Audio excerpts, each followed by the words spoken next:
Om Swastiastu. Selamat pagi Ibu serta rekan-rekan kelas 2D Pendidikan Matematika. Pada pertemuan kali ini, yaitu pada mata kuliah Belajar dan Pembelajaran, kita akan membahas mengenai model pembelajaran pengolahan informasi.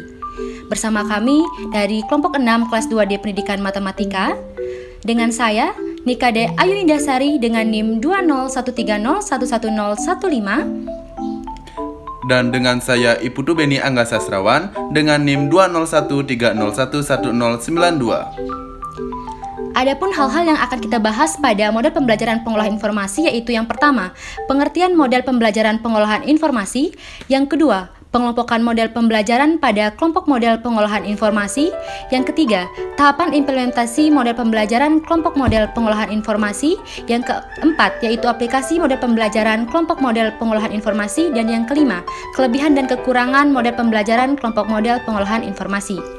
Langsung saja ke pembahasan yang pertama, yaitu mengenai pengertian model pembelajaran pengolahan informasi. Model pembelajaran pengolahan informasi adalah model pembelajaran yang menitik beratkan pada aktivitas yang terkait dengan kegiatan proses atau pengolahan informasi untuk meningkatkan kapabilitas siswa melalui proses pembelajaran. Terdapat pengertian menurut beberapa ahli, yang pertama yaitu Piaget. Model pengolahan informasi ini didasari oleh teori belajar kognitif dan berorientasi pada kemampuan peserta didik untuk memproses informasi yang dapat memperbaiki kemampuannya. Yang kedua yaitu dari Omar Hamalik, pengolahan informasi tersebut merujuk pada cara-cara atau menerima informasi stimuli dari lingkungan, mengorganisasi data, memecahkan masalah, menemukan konsep-konsep, serta menggunakan simbol-simbol verbal dan non-verbal. Langsung saja kita lanjutkan ke pembahasan yang kedua, yaitu pengelompokan model pembelajaran pada kelompok model pengolahan informasi. Model yang pertama yaitu model pencapaian konsep. Model ini sengaja dirancang untuk membantu para siswa mempelajari konsep-konsep yang dapat dipakai untuk mengorganisasikan informasi, sehingga dapat memberi kemudahan bagi mereka untuk mempelajari konsep itu dengan cara yang lebih efektif. Model yang kedua yaitu model berpikir induktif atau inductive thinking. Model berpikir induktif dirancang dan dikembangkan oleh Hilda Taba dengan tujuan untuk mendorong para pelajar menemukan dan mengorganisasikan informasi, menciptakan nama suatu konsep, dan menjajaki berbagai cara yang dapat menjadikan peserta didik lebih terampil dalam menyikapi dan mengorganisasikan informasi. Model yang ketiga yaitu model latihan penelitian atau inquiry training. Model ini dirancang untuk melibatkan para pelajar dalam proses penalaran mengenai hubungan sebab akibat dan menjadikan mereka lebih fasih dan cermat dalam mengajukan pertanyaan, membangun konsep, serta merumuskan dan mengetes hipotesis. Yang keempat yaitu model penundaan awal atau advanced organizer. Model ini dikembangkan oleh David Ausubel. Pada 2 dasawarsa terakhir ini, model penundaan awal telah menjadi pusat perhatian karena paling banyak diteliti. Kekuatan model ini ialah dalam memberi pengalaman belajar dengan struktur kognitif yang digunakan untuk memahami materi yang disajikan dalam pembelajaran, dalam membaca, dan dengan menggunakan media belajar yang lain. Model ini juga telah diterapkan dalam hampir semua bidang studi dan untuk sasaran belajar berbagai tingkat usia. Model yang kelima yaitu model memorisasi atau memorization. Memorisasi adalah strategi yang digunakan untuk menghafalkan dan mengasimilasikan suatu informasi. Guru dapat menggunakan model ini untuk membimbing penyampaian materi yang dimaksudkan agar para pelajar dapat dengan mudah menangkap informasi baru. Model yang keenam yaitu model pengembangan intelek atau developing intellect. Model ini didasarkan pada studi tentang perkembangan kognitif Piaget, di mana penggunaan model ini bertujuan untuk membantu para guru menyesuaikan proses belajar mengajar terhadap taraf kematangan para siswa dan untuk merancang cara-cara peningkatan kecepatan perkembangan kognitif para siswa. Model yang ketujuh yaitu model penelitian ilmiah atau scientific inquiry. Tujuan dari model ini ialah untuk mengajarkan metode ilmiah secara langsung dan untuk mengajarkan konsep-konsep disiplin yang fundamental atau mendasar dan informasi dasar yang diperlukan untuk memahami suatu bidang ilmu. Model ini terutama diterapkan dalam bidang ilmu alamiah dan ilmu sosial dan dapat digunakan dengan kombinasi model lainnya. Lanjut yang ketiga, tahapan implementasi model pembelajaran kelompok model pengolahan informasi. Menurut Skula tahun 2012 menjelaskan model pembelajaran pengolahan informasi ke dalam 6 tahapan sebagai berikut. Yang pertama ada masukan atau input, yang kedua ada pengodaan atau encoding, yang ketiga ada penyimpanan atau storage, yang keempat ada pemrosesan atau processing, yang kelima ada analisis, dan yang terakhir ada keluaran atau output.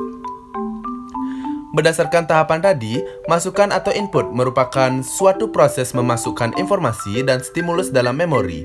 Pengodaan atau encoding berhubungan dengan proses mengambil berbagai stimulus dalam bentuk karakter atau format tertentu sebelum disimpan dalam suatu tempat penyimpanan. Sementara penyimpanan atau storage adalah wadah atau tempat untuk menyimpan data atau informasi yang telah diperoleh dari hasil input dan pengkodean. Pemrosesan atau processing adalah mengubah dan memodifikasi data untuk proses interpretasi otak. Yang kelima ada analisis adalah di mana kesimpulan sampai pada otak. Keputusan mengenai data yang diterima dari sumber-sumber eksternal. Dan yang terakhir adalah keluaran atau output yang dimana semua keputusan dan tindakan yang dihasilkan dari bagaimana otak memproses, interpretasi, dan memahami data yang telah dianalisis. Lanjut yang keempat, aplikasi model pembelajaran kelompok model pengolahan informasi dalam kegiatan pembelajaran. Menurut Robert M. Gagne, mengemukakan ada 8 fase proses pembelajaran pengolahan informasi. Ke-8 fase itu sebagai berikut.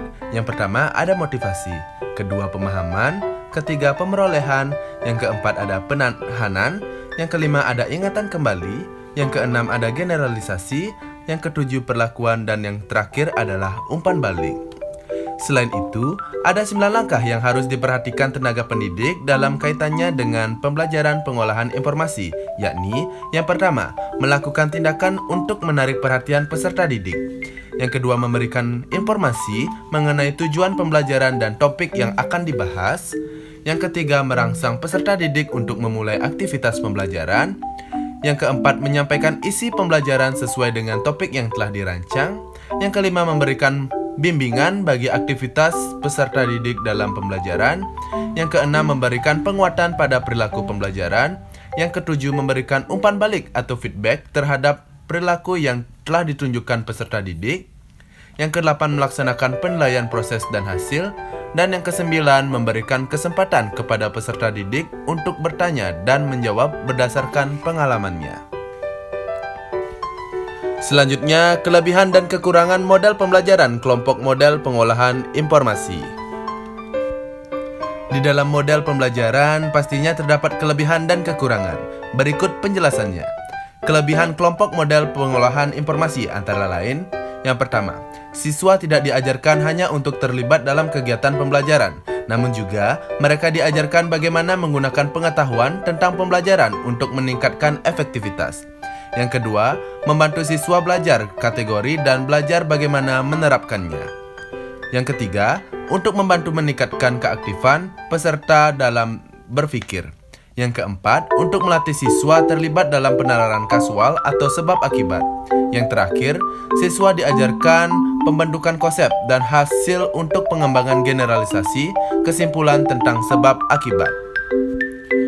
Kekurangan kelompok model pengolahan informasi yaitu apabila pendidik tidak bisa menyampaikan materi secara kreatif dan menarik, maka peserta didik tidak akan menerima informasi yang disampaikan sehingga tujuan dari pembelajaran tidak dapat tercapai dan menyebabkan siswa menjadi kurang aktif dalam proses pembelajaran yang mengakibatkan guru sulit memberikan penilaian.